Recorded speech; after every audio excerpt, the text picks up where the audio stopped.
Ang'eni jomoko nyalo penjore ni Cleophas kane kawuono. Kalore ni kawuono chieng' tich abich jomoko nyalo paro ni osechako swag law chon. Cleophas osechako swag law. En mana ni ma kawuono ok onyal chopo. Cleophas odhi yweyo matin. Wan wasedhi yweyo, imbe ni sidhi yweyo miduogo. Koro ochopo samare. Del nyaka mi yweyo matin. Kalure ni nyalo bedo to ponono chal mari ko kiyweyo maber be ni nyalo bedo kod achiedh nade makoni kod kocha. Mane na dier. Ta Kenya kwa Ramogi jango chiyo nade. Bure Nairobi ka pod koyo pod liyo. Dwe mara bire bende wacho ga ni koyo ng'ich. To wang' nudo bedo mang'ich ahinya. Koro akene nyalo bedo dwe mara bire bo chop nyaka dwe mara boro. Kata kamano jogo makoro chal mar kor lwasi nyalo ng'isowa ni chal mar kor lwasi kinde mabiro mbele to biro chalo nade. Kata kamano Sharon odiochieng' kawuono waiko ne joneno magwa mathoth. Kalure ni sani yiero kayo machiegni pile ka pile. Odiochieng' kodiochieng' ka wachiew to ndalo medo kasudo. Jo Kenya ikore mar dhi e debe. Wang' ni wadong' gi jumbe maromo adek. Mano ndalo 24 to wadhi e debe chieng' tarik 9 dwe mar 8. Odiochieng' manyoro bende ni wasepuonjo nyikwa Ramogi kaka iluto ombulu. Chieng' luto ombulu ka biro chopo, geno margi biro bedo ang'o ka wan gi chopo e kuonde luto ombulu magi. Koko mano odiochieng' ma kawuono nyakwa Ramogi ajwang'a chenro machakre sani dhi nyime nyaka saa 6 mar odiochieng' mana kaka pile. Kana wuok ka Joyce wan kelni weche manyien mar mondo mi bed gi ng'ene nang' matimore okinyi ma kawuono gi kanyakla gi weche mabende otimre otieno manyoro. Bang' mana dhi kelo ni nonro mar gazet. Gazet neno ka wan kodgi ka wadhi kelo ni nonro mar gazet. Bang' mano Joyce Oduor adhi donjo gi twak mokwongo e chenro mar RuuPiny. Odiochieng' manyoro kata mana kaluwore gi nonro mabende notim gi Infotrack. Nitiere counties 10 mabende koro iwacho ni en battlefield. Koro iwacho ni counties 10 go ema biro determine ni ombulu biro wuok kanyo. Koro kinyi ma kawuono biro bedo gi twak gi jolony mar mondo bi wane ni counties 10 ma kamago nanno Mombasa, Tana River, Nakuru gi mamoko. Wang'e ni nang'o miyo ne gin battlefields ahinya kinde mabende koro wachomo yiero maduong'. Counties ma kamago nyalo bedo ni gin counties ma ponono nyaka sani pok ong'ere ni giyiengore kamane kumane. Mane momiyo mag jogo ma ponono nyaka sani wacho ni gin farese ariyo e ng'wech mar laro KAMPEN piny Kenya. Nyaka koro gi ne kaka gitimo kisera mar ombulu e counties 10 go mar mondo mi gijiw joma wuok e counties go olutnegi ombulu. Kalure ni magi counties ma ponono nitiere kata jolut ombulu mathoth ma wuok kono ma ka gipo ni gitimo kisera margi mar ombulu e yo makare to ginyalo loko pachgi mar mondo mi e tielo mokwongo kata ka wadhi e yiero tarik 9 dwe mar 8 to giyudo atamalo 50 mano kimedo gachiel mar ombulu. Magoro tote nyakwa Ramogi jwang'e dhi yude chenro mar RuuPiny. Bang' mano Joyce Oduor ang'e ni odiochieng' ma kawuono en chieng' tich abich e chenro mar ng'e jothumbewa. Nyakwa Ramogi jwang'e chenro mar ng'e jothumbewa okinyi ma kawuono Sharon anyalo mana wacho ni wadwa pako to wadendo Nyasaye. Kalure ni odiochieng' ma kawuono opogore kod tich abich mosebedo kokalo chien. Kawuono wakelo jothumbe ma wero wendego ma pako ka kod dendo Nyasaye. Kalure ni bende ber ka kinde ka kinde waduoko ne Nyasaye erokamano. Bende ber kikiko gigi ok ne odiochieng' kodiochieng' na miela mamoko ka iber kikiko bende kata mana jothum mawuok opogore mamoko nitiere counties kata manyaka sani pok otieki chenro makamago kata projects makamago. Ang'o mabiro timore negi kapo ni gavana osetieko thuolo margi mar higni 10 e county kacha? Ng'ama biro bang'e biro tieko kose ng'ama biro kod mise mage ma en bende ogombo mar timo. Mane twak ma bende wabiro bedo godo nyakwa Ramogi ajwang'e e county kaminenowa. Inyalo oronwa ote mari kata penjo moro amora kinyisowa ni e county kamintiere en project mane manochaka kod gavana ma pok otieki nyaka sani to ang'o minyalo gombo mar mondo mi otiek projects makamano. Kalure ni projects makamano itimo kod pes jopiny, iluongo ni taxpayers money, gino ma mulo jopiny ahinya. Emomiyo nyakwa Ramogi ajwang' ornwa ote kata penjo moro amora minyalo bedo godo e namba mar 236000. Facebook kacha bende wantiere live yudo Ramogi TV Kenya, Twitter @Ramogi TV KE. Ka an bende inyalo tudri koda e Facebook page mara ma Joyce Oduor, Twitter handle @JoyceOduor_. Mana kama nyakwa Ramogi ajwang' mana kaka Joyce oselero kumagi duto te ichwalonwa ote magi. Ambe nyalo tudra achiel kachiel koda mbui maga koriwo Facebook, Twitter, Instagram, TikTok. Duto te ayudora @Sharon Ong'aw. Koka mano machiegni chenro makama nikech ma en RuuPiny. We wakwongo ayud thuond weche.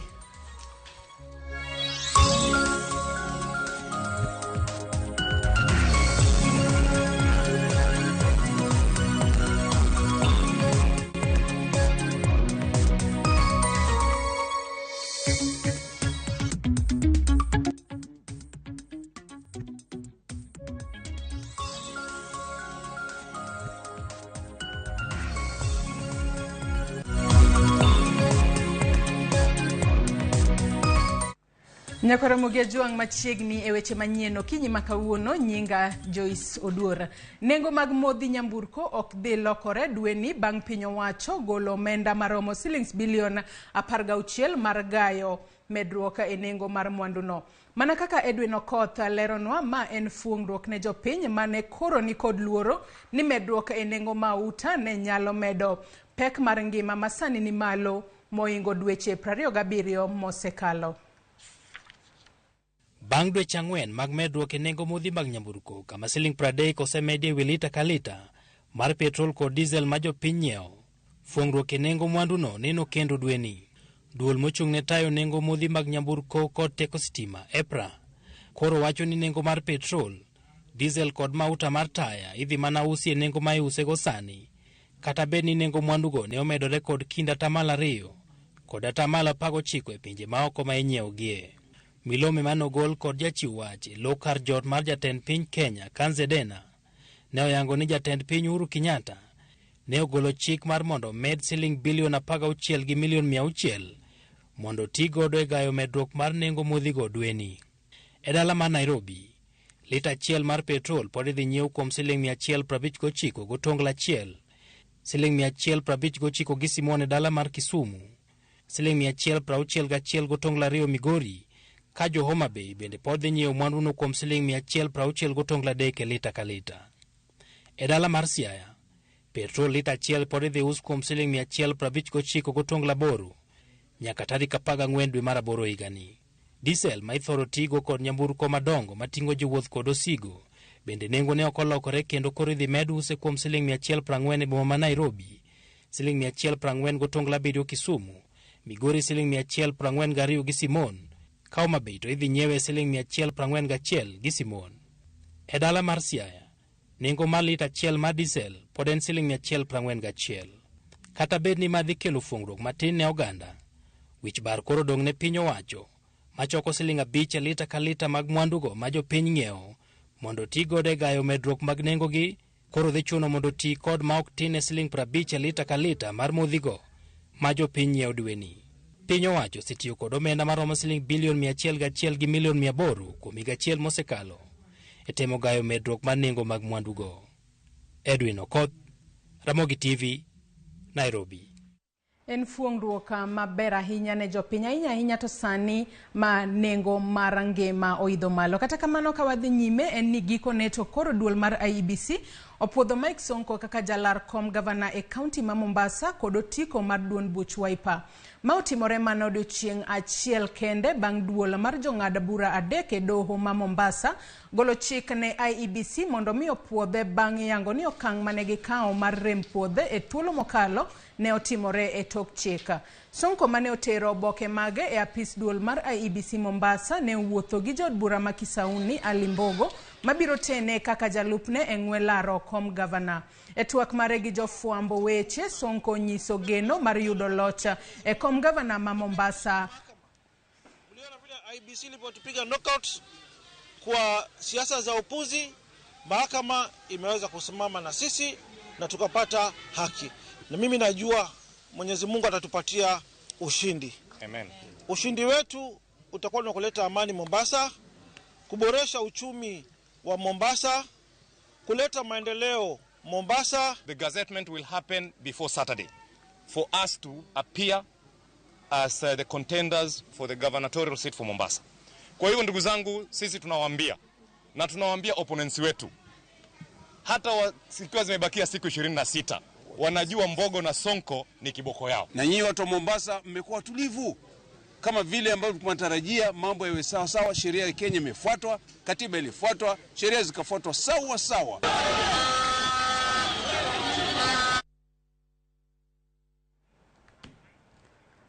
Ogai mar Azimio Raila Odinga gi jalupne Martha Karua osingo bero lwasi mabiro tego yuto kokalo e dhowath ma Mombasa kaponi okaw telo. Odinga ne oseyo jalup jatend piny William Ruto mabende gilarogo telo dwe manyien e yo midhiero mar dhowadhno. To kaka jafwambo marwa Eric Owenga lero, kweth mar Azimio okwayo jodak ma Mombasa mondo bi otim yiero marieka dwe manyien. Edichieng' mare mar adek e makadhab nam chumbi Umeona Jomo imefurika. Odinga notero kisera Mombasa ngima bende kinde duto sabodo kal nombulu mathoth mokalo. Kufaraz miyo no lemo gwenge kaka Nyali, Mvita, Changamwe gi Jomvu. Ka Odinga no we matut e wech mar dhowath ma Mombasa ma bende osingo duoke wange mar konyo piny ahinya to yor loso thuolo mag tije ne oganda. Hapa bandari ya Mombasa itarudi. Na mtaona ikirudi mwaka huu tukishika tamu ya tawala. Hapa kwetu tuko karibu hapa sana na ile corridor inaitwa the tuna corridor. Samaki ya tuna. Hapo wale ambao wanavua hiyo samaki ni wa Japani na wa China. Ndio wameweka meli yao huku ndani maji mengi, wananao samaki yetu na peleka kule kwao. Sisi tunaweza kufanya bila walimpanya kule Namibia. Hao wavuvi watapata kazi kubwa zaidi tukipanua hiyo uchumi hapo bandarini. The blue economy. Sawa. Mimi nahakikisha nyinyi kwamba hiyo itaanza kufanyika mwaka ujao. Bandari lazima ivume tena. Lakini mkumbuke tuko na bandari Lamu. Tuko na ziwa Victoria. Hiyo miradi yote itaanza na sio lazima moja ikianza igandamize ingine. Tutachunga kila eneo kuona hakuna uchumi umegandamizwa, hakuna kazi zimepotea. Bandari ya Mombasa itaregea katika hapa Mombasa. Odinga bende no soko wang Ruto e wiachid nade makoro kwa dhowath Mombasa mowacho ni Ruto ni ng'ala manyime mar daro dhowath no kaitero Naivasha. Gino Odinga wacho ni osehinyo uchumi mar oganda Mombasa. Nani alizindua mradi ya inland port ya Naivasha? Ni nani? Ni nani? Ni nani? Sasa yeye alikuwa anaenda kuzindua kule, anakujua yale ambayo yatafanyika Mombasa. Wao wenyewe ndio walileta ile motion katika bunge ya kusema kwamba bidhaa zote ambazo zinatoka kwa bandari hii, shehena zote mpaka bebo na SGR. Sasa anasema atio watu wanaumia hapa. Yeye ndio amesababisha hiyo hasara na yeye anakuja kusema hata yana huruma na wewe. Baba akichukua usukani atahakikisha ya kwamba kazi yoyote ambayo imetolewa hapa Mombasa itarudi hapa Mombasa. Kaja Odinga Mikai Martha Karua na osingano ni piny owacho mar Azimio la umoja obiro chopo lek mare kendo matieko midhiero mag jodak e yo makare. Umechukua shamba la wananchi hasusan maeneo haya ya Jomvu na Bangla, ujue chuma chako kimotoni. Katika agenda yako ya industrialization, ya kutengeza viwanda, angalia EPZ, angalia viwanda, ulete hapa Jomvu. Atayetuokoa sasa ni baba, ni baba, ni baba, ni baba. Na timu sio mbili zinaweza kutimiza ahadi. Timu ni moja peke yake ya Raila Amolo Odinga. Team Azimio. Odinga gilange no lombo jodak maromo gana 642,913 ma Mombasa unochung kode dwe manyien ma onge mindri kata matin. Tayari juzi mimi niliongea na wafanyabiashara kutoka Ulaya, European Business Community hapo Nairobi. Wandia mimi sisi ya kwamba kampuni yetu kubwa nataka kuja hapa Kenya. Lakini wanaogopa kwa sababu ya mazingira mbaya ya kiuchumi hapa. Kwanza mambo ya immigration iko na shida, work permit. Pili mambo ya infrastructure. Bei ya stima iko juu sana. Tatu mambo ya ofisadi iko juu sana hapa kwenu. Ogai mar Azimio Raila Amolo Odinga jalupne Mikai Martha Karua dhi nyime gi mbulu gima chumbi ka gin kod geno mar yudo mbulu mang'eny ma hao gana 900. Odiochieng' makiny Odinga gilange biro chopo e kaunti ma Kilifi ma sero jopiny mondo chung kodgi e yiero mabiro mane oyudo loch e telo mokwongo. Eric Owenga, Ramogi TV, Jomvu, Mombasa County. Chenro mar sero mbulu ne otero William Ruto ma en jalar KAMPEN piny Kenya nyaka e gwenge mag Kuria e kaunti ma Migori. Ruto kwayo mbulu kuom oganda jo Kuria kendo mochwe nyaka e kaunti ma Nyamira. Chris Owino miyo waler mar wachno.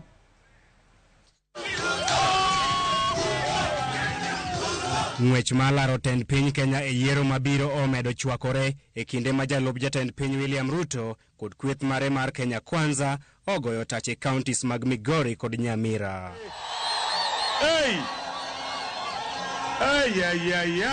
E odiochieng' mare mar ariyo e Nyanza ma milambo, jalup jatend piny William Ruto olimo gwenge mag oganda Jokuria kama ne owacho ni mahino mare maduong' dhi bedo bero uchumi, miyo jopiny thieth e nengo mogonyore ka achiel gi duoko piny nengo ngima poni okao telo mapacho ka e tok yiero mabiro. Tumesema kama Kenya Kwanza mwaka huu kwa mapenzi ya Mungu tunabadilisha uchumi na tunaanza kwa kupunguza gharama ya maisha. Ruto odhi nyime kod geto ombulu mohewo milion 3 mag rowere mapacho kae kuom chiwo negi singo mar loso thuolo mathoth mag tije e bwo piny owacho mare. Tumesema kama Kenya Kwanza tuko na crisis ya vijana na unemployment, and it cannot be business as usual, and that is why tumesema tuko na Marshall Plan ya ajira ya hawa vijana. Tunaweka bilioni 200 kama Kenya Kwanza kwa leather, textile processing, value addition, manufacturing, ndio tupange ajira ya hawa vijana wetu wa Kenya. Ne otudo midhiero ma jo Kenya kalo e kinde ni kaka chal marach mar uchumi kod nengo mamalo mar ngima gi mosruok e kind jatend piny Uhuru Kenyatta kod ogai mar ODM Raila Odinga e higa mar 2018. Kabla ya handshake 2018, bei ya mbolea ilikuwa shilingi 2,800. Saa hizi bei ya mbolea kwa hii maduka ni shilingi 6,700-800. Ni kweli ama si kweli? Bei ya unga ilikuwa shilingi 90. Leo ni shilingi 230. Jotelo mane otenore kod Ruto e limbe makawuono ogoyo tiegi piny ni mbi mar Kenya Kwanza omako piny Kenya mangima kendo kwayo Jokuria mondo kikie bet oko mar piny owacho mabiro. Huko Mount Kenya tumetembea, iko sawa. Pwani iko sawa. Hii kura tunaenda nigi jogo ombulu maromo 458 kod 79. Chris Owino, Ramogi TV.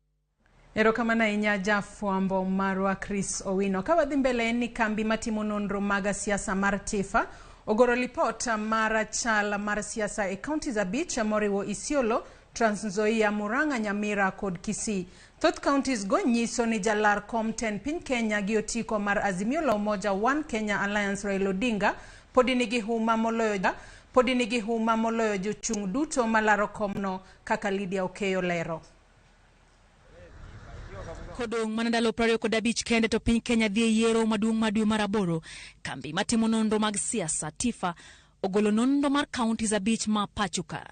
Nonro ma pod nyiso ni Raila Odinga kod riwruok mar Azimio la Umoja One Kenya Alliance pod ni kod mbi e thoth counties ma pachuka. E county ma Kisii, Raila Odinga ni kod sir maromo 61%, iluwe gi William Ruto 20%, kaito George Wajakoya gi 1%. Riwruok mar Azimio la Umoja One Kenya Alliance ni kod uma maromo 57%, kiluwe gi Kenya Kwanza gi 20%, ji maromo 16%, poko yango riwruok magiriwo lwedo. E county onogo ma Kisii, TIFA wacho ni Simbarati mar ODM emanigi huma maromo 66%, iluwe gi Ezekiel Ombaki, Dr. Chris Obure, Professor Mungeri e kinde chung' mamoko.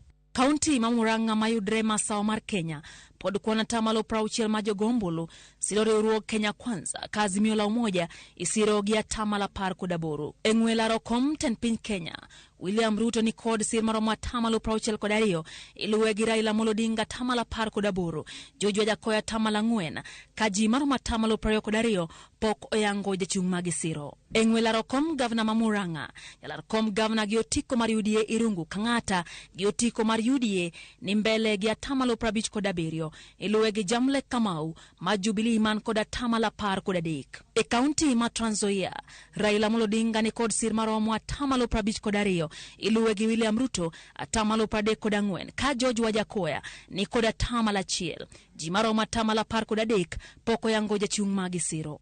Jogombulu maromo atamalo 44 siro lwedo riwruoga Azimio la Umoja One Kenya Alliance ka Kenya Kwanza ochung' e atamalo 34. Jalar kom Gavana ma Trans Nzoia gi otiko ma DAPK George Natembeya ni nyime gi silwedo maromo atamalo 56 ka Chris Wamalwa ni gatamalo 21.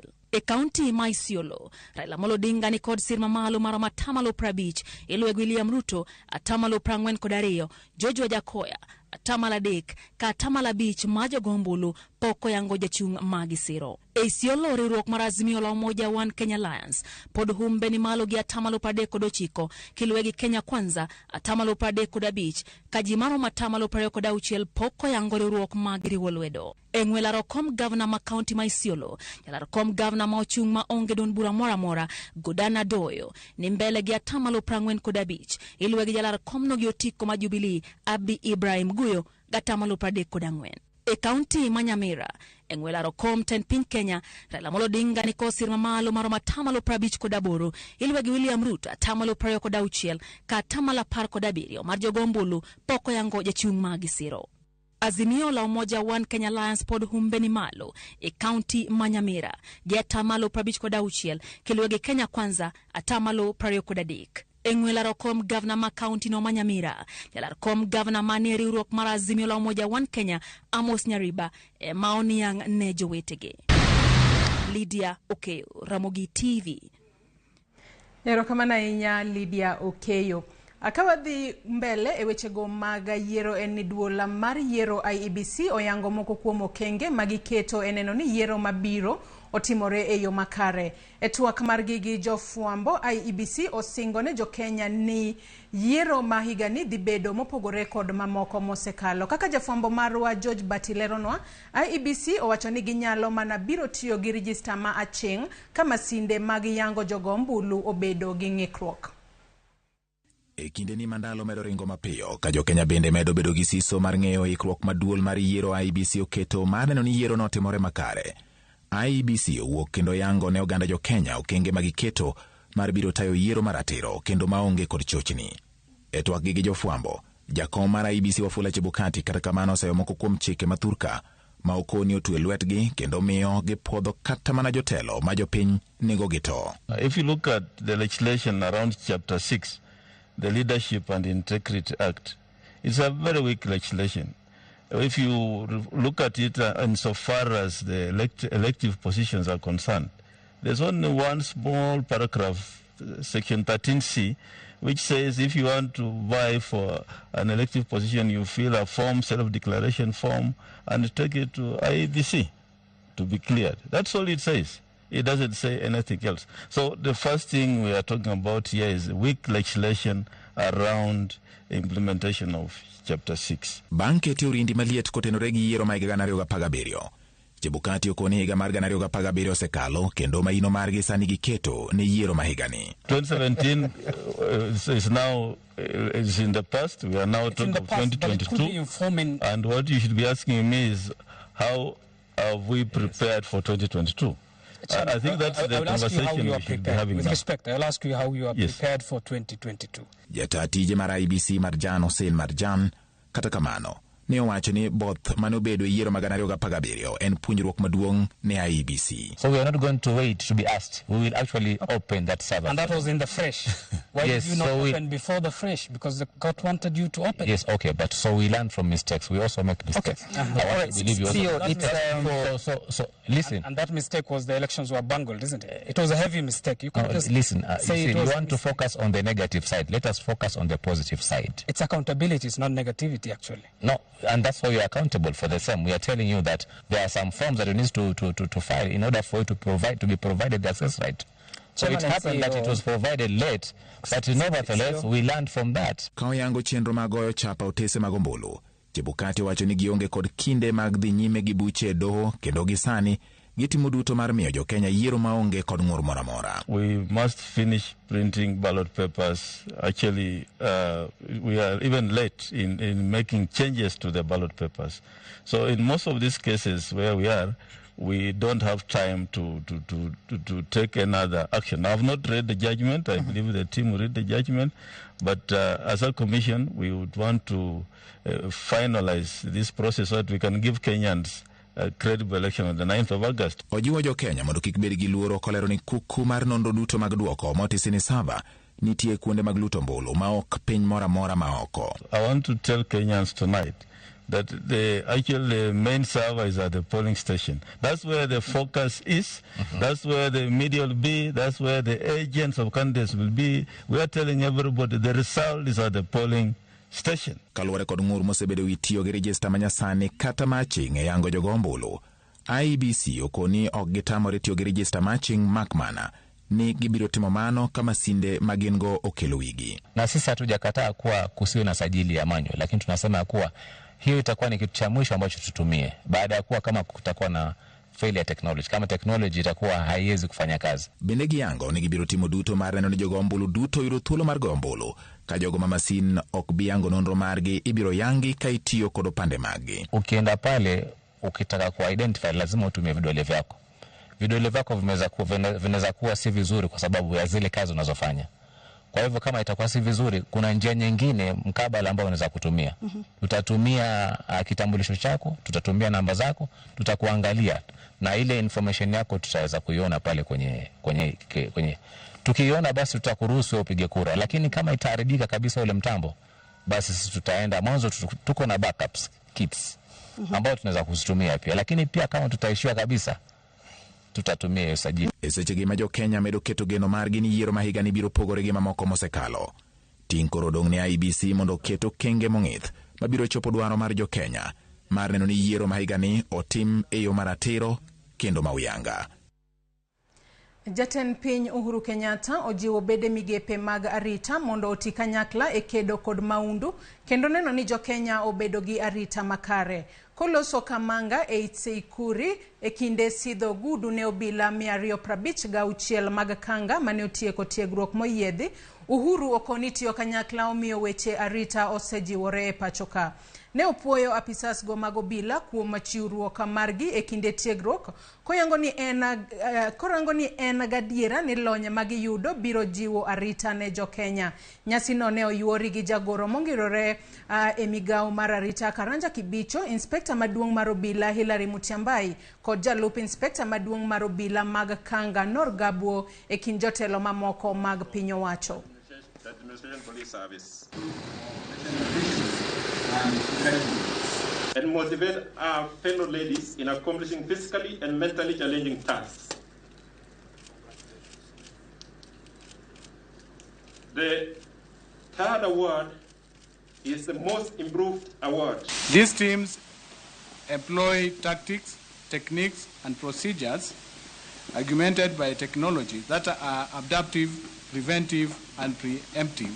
This is in line with Administration Police Service border security mandate. We have seen over the last few years a dramatic improvement in the state of security in our country as a result of the work that the colleagues who have gone through this course before you have done. And we expect that with you joining their ranks, Kenya can only be a much safer place, and our citizens can sleep peacefully knowing that there are men and women like you protecting their lives against people who would wish to do harm to them. Jatend arita kwe Dr. Freda Matiang'i nyoro bago romo kod joket mwandu kanyakla kod apisas mag piny owacho ewi ikruok mantiere ne yiero maduong' tarik 9 dwe mar 8 higani to kod mijing'o mag dongruok ne joket mwandu mawuok e pinje wagunda. Walter Nyambaga nigi lerno. Jatend migawo mar arita kwe Dr. Fred Matiang'i kod Attorney General Paul Kihara kanyakla kod nyawadgi mar tudruok manyasani Joe Mushero ne obago romo kod joket mwandu ewi ikruok moseketi ne yiero maduong'. We will do everything it will take and everything under the law to ensure that we fulfill our constitutional mandate and our obligations under the law, namely to ensure a peaceful, a stable country, a peaceful and effective transition. Romo no mane obagi maga moro boma Nairobi kod joket mwandu bende ne ochiwo thuolo mar lalruok ewi okenge mag ohala kod bero chume. The first thing that we considered, of course, is the economic update. Of course, we know the economy is very important, and shared about the recovery that we are witnessing, of course, because of the interventions that were put in place. Of course, after lifting the restrictions on account of COVID. Jodito gonyo jo Kenya to kod jok moringo thuchegi ni piny owacho rango bero lwasi margi kendo rango lai mag kuonde ma gijotie. To refugees and the planning that the government is doing in that side, in which we are very strong behind the government in making the new ideas workable, to make sure that the elections can be safe, secure, open and peaceful, and that is a joint interest that we have as development partners. Tenyo jo Uganda ni onge koko manyalo wuok bang' yiero kendo piny owacho osechugo kamiti mabiro rwako jatelo manyien mabiro telo ne Kenya. We have our own meetings with the Kenya Private Sector Alliance, which usually culminate in the presidential round table, and then jointly with the private sector we meet with our development partners to discuss the development of our country and how we are planning to ensure that there is an effective, very successful transition, and that our country continues and remains stable as we go forward. Walter Nyambaga, Ramogi TV, Nairobi. Nyakora Ramogi Joanga gi reporter mar Walter Nyambaga no emwachopo godo e giko weche manyien okinyi makawuono. Kata kamano chenro podi ie LACH kendo wantiere live nyaka e YouTube kacha kama yudo wa Ramogi TV. Gi thuolo ni yena mar mondo mi akaw yweyo matin tok yweyo marwa nyawadwa Sharon Ongao biro donjo kod nonro mar gazet kikidhi mabor.